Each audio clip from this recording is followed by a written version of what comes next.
Les admirateurs de l'émission « Le plus grand cabaret du monde » ont dû dire adieu à Patrick Sébastien en 2018. À cette époque, l'animateur emblématique a été licencié de France Télévisions. Il a déclaré « C'est terminé pour moi, pour une raison simple, la télévision d'aujourd'hui n'est pas faite pour moi, et je ne suis pas fait pour elle.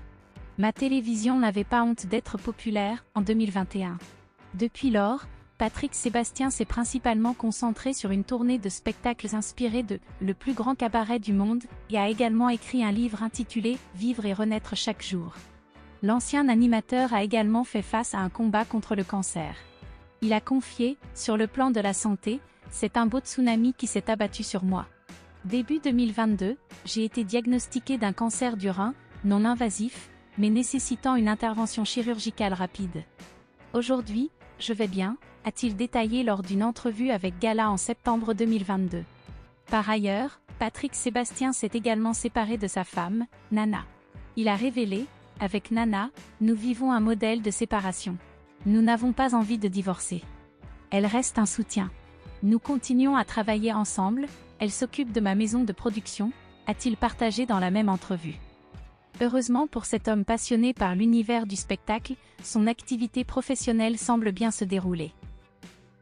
Malgré les informations diffusées par l'Informé le vendredi 8 juillet 2023, affirmant que la société de l'ancien animateur avait été placée en liquidation judiciaire avec une dette de 1,9 million d'euros, il s'avère que ces informations sont erronées.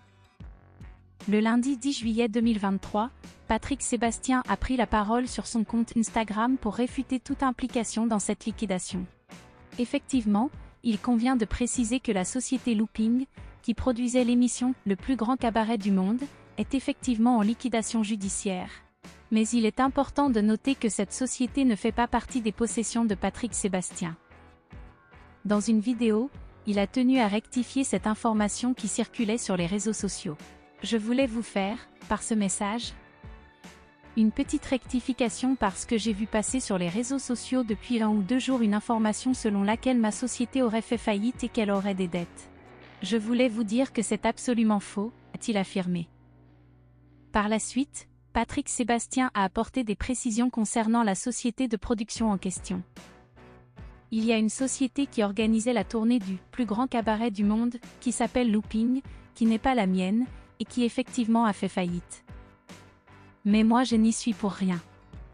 Il a ensuite rassuré ses fans en affirmant que sa propre société de production se portait très bien, mettant ainsi fin à toute confusion ou inquiétude à ce sujet.